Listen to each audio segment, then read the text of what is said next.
కృష్ణమ్మ మహోగ్రను పొందాల్సింది. ఉమ్మడి గుంటూరు జిల్లాలో కరకట్టలపై నుంచి కృష్ణమ్మ పొంగుతోంది. కొల్లిపరలో కృష్ణానది కరకట్ట కోతకు గురైంది. కరకట్ట దగ్గర స్వయంగా మంత్రి నాదెండ్ల మనోహర్ కట్టలు వేస్తున్నారు. అటు బట్టిప్రోలు మండలం పెద్దపుల్లివర్రు దగ్గర కృష్ణా కరకట్టపై నుంచి వరద నీరు ప్రవహిస్తోంది. కరకట్ట కోతకు గురవుతుందని స్థానికులు ఆందోళన చెందుతున్నారు. వరద నీరు రాకుండా ఇసుక బస్తాలు వేస్తున్నారు. అవనిగడ్డలో ప్రమాదకర స్థాయిలో కృష్ణానది ప్రవహిస్తోంది. మోపిదేవి అవనిగడ్డలో కరకట్ట కోతకు గురి కాకుండా ముందు జాగ్రత్త చర్యలు చేపట్టారు. కరకట్ట బలహీనంగా ఉన్న చోట ఇసుక సంచులు ఏర్పాటు చేశారు.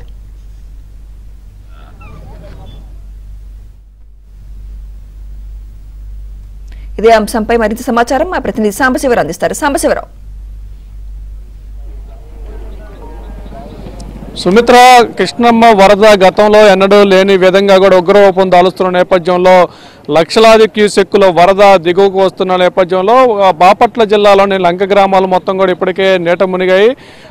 ప్రకాశం బ్యారేజ్ నుంచి ఉదయం 11,50,000 పైచీలకు వరద నీరు దిగువకు వస్తున్న నేపథ్యంలో ఒక్కసారిగా కృష్ణా కరకట్ట మొత్తం కూడా పొంగి పొర్లే విధంగా కూడా కృష్ణానది ఇక్కడ మొత్తం కూడా ప్రవహించిన పరిస్థితి అయితే ఉంది. వేమూరు నియోజకవర్గంలోని 40 లంక గ్రామాలు ఇప్పటికే జల దిగ్బంధంలో చిక్కుకొని ఉండగా లంక గ్రామాల్లోని ప్రజలను సురక్షితంగా తరలించేందుకు అధికార యంత్రాంగం పూర్తిగా అప్రమత్తమైంది. ఇక ఈ ప్రకాశం బ్యారేజ్ నుంచి దిగువకు వస్తున్న నీటి నుంచి తెనాలి నియోజకవర్గం, వేమూరు నియోజకవర్గం, రేపల్లె నియోజకవర్గాల్లోనే చాలా గ్రామాలు కూడా కరకట్ట ఉన్న గ్రామాలు బిక్కుబిక్కుమంటూ జీవనం సరిపిస్తున్న పరిస్థితి అయితే ఉంది. ప్రస్తుతం రేపల్లె సమీపంలో ఉన్న రావి అనంతరం వద్ద ఒక లీకేజీ ఏర్పడే ప్రమాదం ఉన్న నేపథ్యంలో అక్కడ అధికార యంత్రాంగం ఎమ్మటే అప్రమత్తమై స్థానికుల సహకారంతో కూడా అక్కడ మట్టి ఇసుక బస్తాలతో కూడా వాటిని కంట్రోల్ దాన్ని పటిష్టం చేసే చర్యలు అయితే చేపట్టారు. ఇక మరోవైపు బట్టిప్రోలు మండలం పెద్దపుల్లివర వద్ద కూడా కరకట్ట చాలా బలహీనంగా ఉండి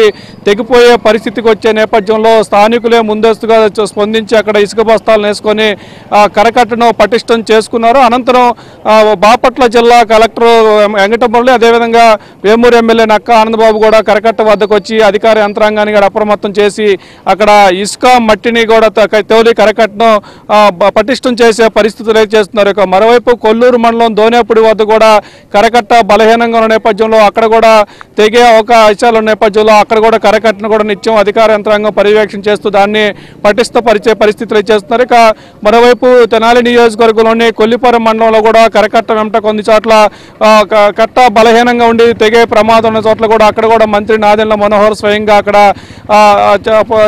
పటిష్టపరిచే చర్యల్లో కూడా ఆయన పాల్గొన్న పరిస్థితి అయితే ఉంది.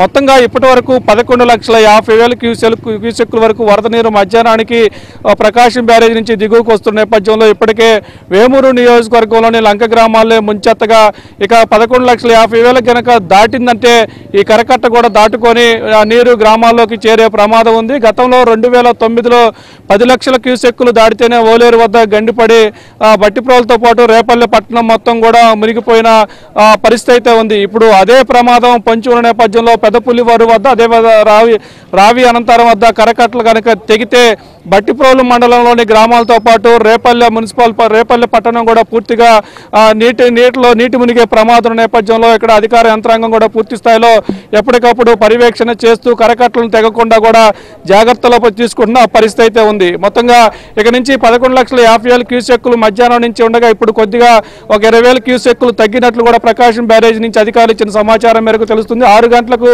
11,27,000 క్యూసెక్కులకు తగ్గిన నేపథ్యంలో కొంత కరకట్ట అంటూ ఉన్నప్పుడు లంక గ్రామాల ప్రజలైతే కొంత ఊపిరి పీల్చుకున్న పరిస్థితి అయితే ఉంది.